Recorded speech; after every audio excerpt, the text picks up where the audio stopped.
இன்று நான் சொல்ல வந்த ஒரு வசனத்தை மட்டும் ஓதி விடுகிறேன்.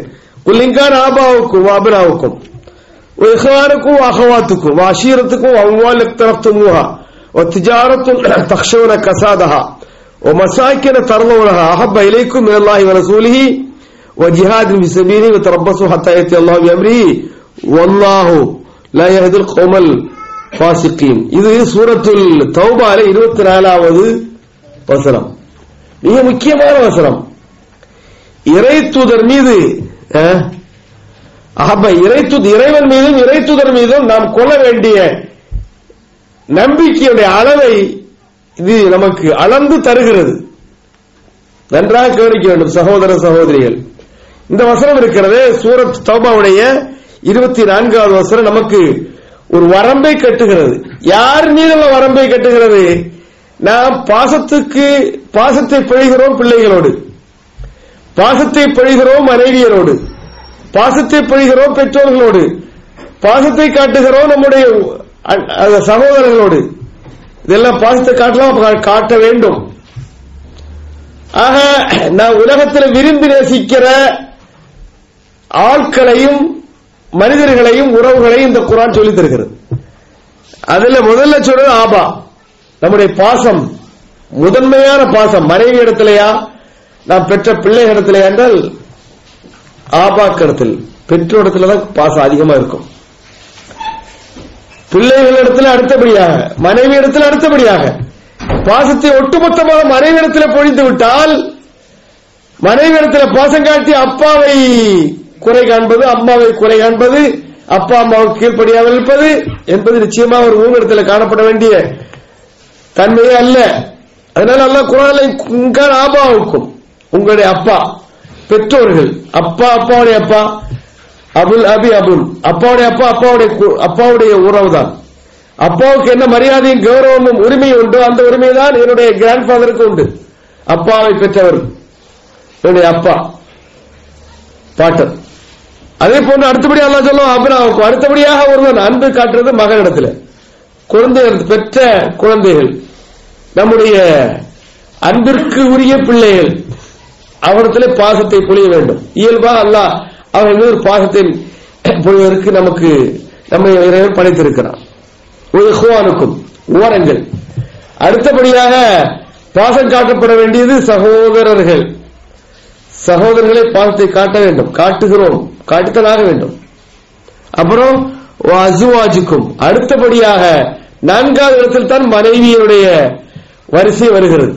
அப்புறம் உங்களுடைய மனைவியர்கள் அவர்களிடத்தில் பாசத்தை காட்ட வேண்டும். இயல்பான ஒரு பாசத்தை எல்லாம் வச்சிருக்கிறார் மனைவி இடத்துல காட்ட வேண்டிய பாசத்தை. அஷீரத்துக்கும் உங்களுடைய குடும்பங்கள், குடும்பங்களை வெட்டி வாழ்வது கூடவே கூடாது, குடும்பங்களை ஒட்டி வாழ வேண்டும். அதுவும் இரத்த பாசங்களை, இரத்த பந்தங்களை ஒட்டி வாழ்கிறவர் தான் சிறந்த மனிதர். இரத்த பந்தங்களை வெட்டி வாழ்கிறார் ஏதோ காரணத்தினால, விட்டுக் கொடுக்காமல், மன்னிப்பதில்லை, ஏதோ ஒரு தப்பு தண்டை செஞ்சிருப்பார் அவரு, அதனால அவரை வெறுப்பது, அவருக்கு உதவிக்கரம் நீட்டாமல் இருப்பது, அவரை கண்டால் சலாம் சொல்லாமல் இருப்பது, அவரை கண்டால் புன்சிரிக்காமல் செல்வதெல்லாம் கூடவே கூடாது. மூமினுக்கு இரத்த பந்தத்தை வெட்டி வாழ்கிறவருடைய பிரார்த்தனைகள் அங்கீகரிக்கப்படாது. ஏனென்றால் இரத்த பந்தத்தினுடைய அந்த பிணைப்பு அர்ஷுர் ரஹ்மான், ரஹ்மானுடைய அர்ஷோடு இணைக்கப்பட்டிருக்கிறது. அல்லாஹ்வுடைய காஸ் ரஹ்மான் என்பது, இந்த ரஹீம் என்பதுதான் இந்த இரத்த பந்தத்திற்கு, இரத்த உறவுகளுக்கு அரபியில ரஹீம் என்பார்கள். ரஹீம் ரஹீம் ரஹீம் ரஹீம் என்றால் இரத்த உறவுகள், ரஹ்மான் என்றால் இறைவன், அருள்மிக்க இறைவன். அப்ப ரஹீமும் ரஹ்மானும் ரூட் வேர்ட்ல ஒண்ணுதான், எல்லாம் ராஹா மீம் எல்லாமே ஒரே வேர்ச்சொல், இதிலிருந்து பிரிந்ததுதான் ரஹ்மான் ரஹீம் ரஹம் என்பதெல்லாம். அந்த ரஹமோடு என்ன, ரஹம் இறைவனுடைய அரசோடு தொங்கி நின்று கேட்குமாம், இறைவா என்னையும் இந்த இரத்த உறவுகளையும் ஒன்றாகத்தான் படைத்திருக்கிறாய் என்று. ஆகவே அவர்களை இரத்த பந்தங்களை பகைத்து வாழக்கூடிய பிரார்த்தனைகள் அங்கீகாரம் பெறாது. அது ரமலான்ல பிரார்த்திச்சாலும் பிரார்த்தனைகள் அங்கீகாரம் பெறுவதற்குரிய நிபந்தனைகளை நாம் பெற்றிருக்க வேண்டும் என்றால் தான் அல்லாஹ்ட்ட கேட்டா கிடைக்கும், இல்லைன்னா கிடைக்காது. எத்தனை வருஷம் மாட்டாடினாலும் கிடைக்காது. மூமின்களாக இருந்து விட்டால் அல்லாஹ் குர்ஆன்ல இடங்களே நபியெல்லாம் ஹதீஸை பல இடங்கள்ல எல்லாம் பாவங்கள் மன்னிக்கப்படும் பாவம் எந்த ஒரு நன்மைக்கும் கூலியா பாவ மன்னிப்புங்கிறான். ஏன்னா அவ்வளவு பாலியா இருக்கான மனுஷன். தொழுகைக்கு பாவ மன்னிப்பு, நோன்புக்கு பாவ மன்னிப்பு, நரக விடுதலை, ஜகாத்துக்கு பாவ மன்னிப்பு, ஹஜ்ஜுக்கு பாவ மன்னிப்பு, ஒரு திருத்தி எடுத்துறான் பாவங்களை மன்னிக்கிறான். ஏன் அல்லாஹ் சொல்றான்? எதற்கெடுத்தாலும் பாவ மன்னிப்பு. ஹதீஸிலும் இறை தூதர் எதற்கெடுத்தாலும் கூலியாக முதல்ல சொல்றது பாவ மன்னிப்பு. அவ்வளவு தூரம் பாவம் செய்யறான். ஆமா, இந்த மனிதன் அவ்வளவு தூரம் மாறு செய்கிறான். 100க்கு 100 அவன் எப்படி வாழ வேண்டுமோ அப்படி வாழ்றது இல்லை. அங்கெல்லாம் மாறு செய்யும் போது பாவங்கள் செய்கிறான் அர்த்தம். அதனால எந்த கூலியாகவும் இறைவன் தருவதனுடைய மிகப்பெரிய கூலியா இருப்பது பாவ மன்னிப்பு தான். நீ நோன்புபடி உன பணக்காரனாக்குற வசதி உள்ள ஆகிக்கிற, நீ நோன்புபடி அடுத்த வருஷம் 2 கட்டிடம் கிடைக்கும், 2 பெரிய பில்டிங் ஓனராகி வந்துருவா. நீ நோன்புபடி ஒரு பெரிய எஸ்டேட் உனக்கு வந்துடும். என்ன எங்க சொல்றான் ஆண்டவன்? ஒரு வழிபாட்டை சொல்லி அதற்கு பின்னால் இறைவன் ஒரு பெரிய கூலியாக தருவது ஒரு பொருளாதார கூலியையோ அல்லது ஒரு பதவியையோ உன்னை நீ நோம்புபடி அல்லது தொழில் அல்லது நல்லது செய் தர்மம் செய் உன்னை தலைவராக்கிறான். எங்கே வாக்களிச்சிருக்கிறானா? ஏன் வாக்களிக்கல? சிந்தித்தோமா? அதெல்லாம் இயல்பாக வரும். அதெல்லாம் ஒரு பெரிய விஷயமே அல்ல. நம்முடைய பாவங்களிலிருந்து நாம் மீள வேண்டும். அல்லாஹ் சொன்ன மாதிரி வாழ்கின்ற கட்டங்களை மனிதன் குறைவாக பெறுகிறான். அல்லாஹ் இப்படியே வாழ வேண்டும் என்று சொல்ல வாழ்வதில்லை. அதனால நம் பாவங்கள் கூடுதலாகிறது, இறைவனுக்கு மாறு செய்கிறோம். அதனால இறைவனை மன்னிப்பை பெற்றால்தான் நமக்கு மோட்சம். ஆக இதன் பல இடங்களில் இறைவன் மன்னிப்பு மன்னிப்பு மன்னிப்பு மன்னிப்பு சொல்றான். என்னப்பா எப்ப பார்த்தாலும் மன்னிப்பு மன்னிப்புங்கிறார் இவரு. தொழுவா மன்னிப்பா, நோவு முடிச்சா மன்னிப்பா, சக்காத்து கொடுத்தா மன்னிப்பா. எதுக்கு மன்னிப்பு? ஏன் மன்னிப்பு? ஏன் அல்லாஹ் வாக்களிக்கிறார் என்றால் அவ்வளவு தூரம் நாம் இறைவனுடைய வரம்புகள் இருப்பதில்லை என்பதை புரிஞ்சுக்கணும். ஆகவே எவ்வளவு பெரிய சிறந்த மனிதனாக இருந்தாலும் சரி, உறவுகளை துண்டித்து வாழ்ந்தால் பிரார்த்தனைகள் அங்கீகரிக்கப்படாது. உறவுகளோடு நேசம் கொண்டு வாழ வேண்டும், பாசத்தோடு வாழ வேண்டும் என்று இங்கே இறைவன் வலியுறுத்துகிறான். அவன் 5வது கேட்டகரி யாரு? ஒன்னு அப்பா பெற்றோர்கள், அப்புறம் பிள்ளைகள், 3வது சகோதரங்க, 4வது மனைவியர், அஷீரத்துக்கும் 5வதாக உறவுகள். உறவுகள் மீது உங்களுடைய பாசம். நீங்க இயல்பாகவே பணம் சம்பாதிக்கிறீங்க, இயற்கை சிந்தி குளிரை தாங்கி வெயிலை தாங்கி கஷ்டங்களை தாங்கி நம்முடைய பாசுடைய சுடிச்சொல்லுக்கு ஆளாகி அவருடைய அதிகாரத்துக்கு உட்பட்டு நிறைய செல்வங்களை சேர்த்து வைத்திருக்கிறோம். அதை சேர்ப்பதற்கு உழைப்பு கஷ்டம் எல்லாம் இருக்குது. அதனால அந்த செல்வத்தின் மீது ஒரு பாசம் இயல்பாக மனிதனுக்கு உண்டு. செல்வத்தின் மீது ஒரு இயல்பான ஒரு பாசம் நமக்கு உண்டு.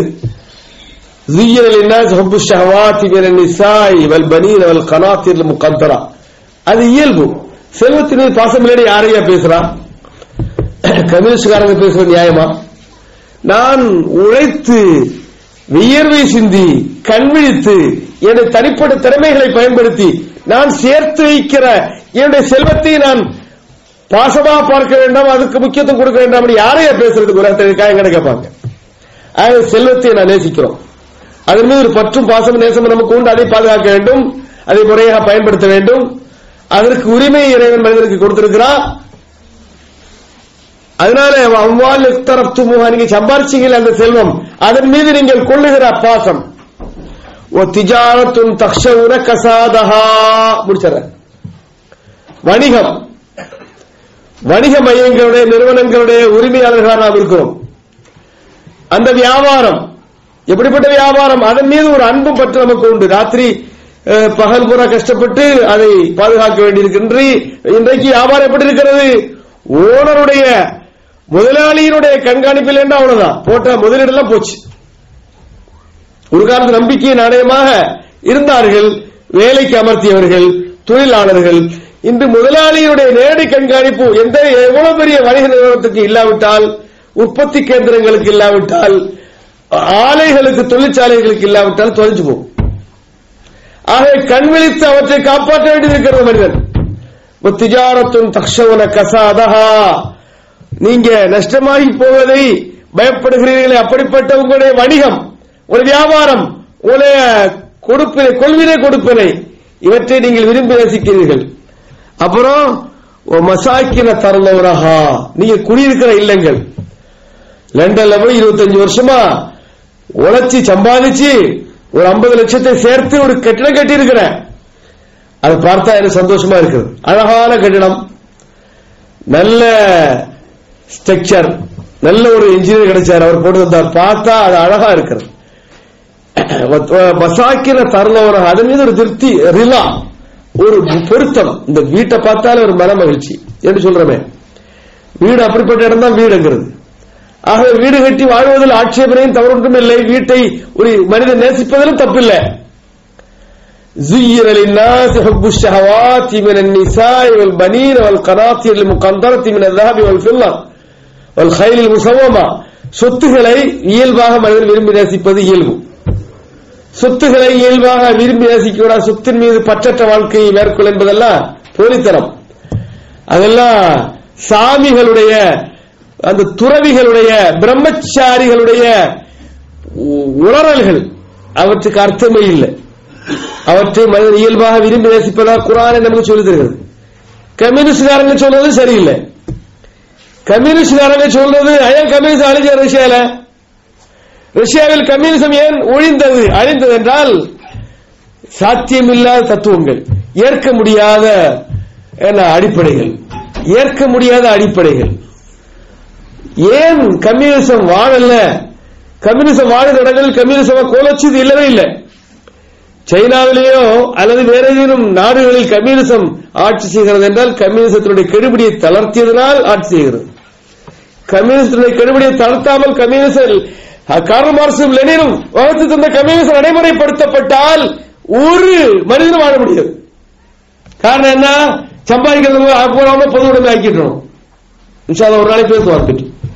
சம்பாதிக்கிற நான் கஷ்டப்படுறேன், நான் என்னுடைய தனிப்பட்ட திறமை எல்லாரும் தந்திருக்கிறான், அதை பயன்படுத்தி நான் முன்னேறுகிறேன்.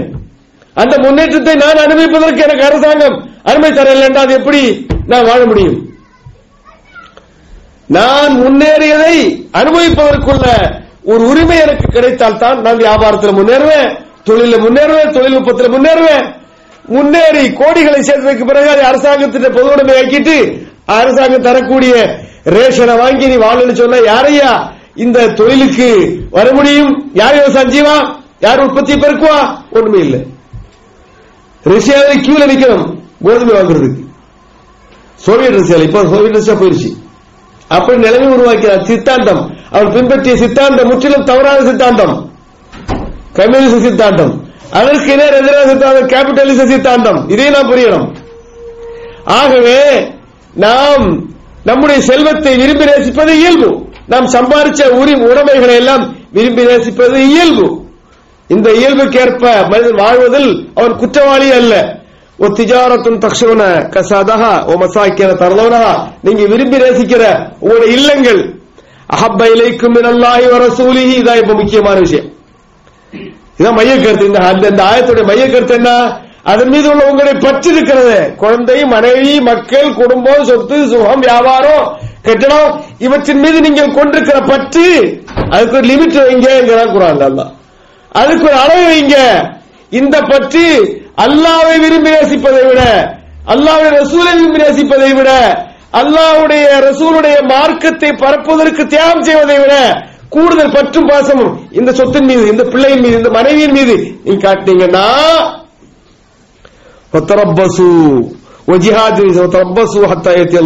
காத்துருங்க, அல்லாஹ்வுடைய வேதனையை காத்துருங்க என்று அல்லாஹ் நம்மை பயப்படுத்துகிறான். காத்துருங்க, எதிர்நோக்கி இருங்கள்.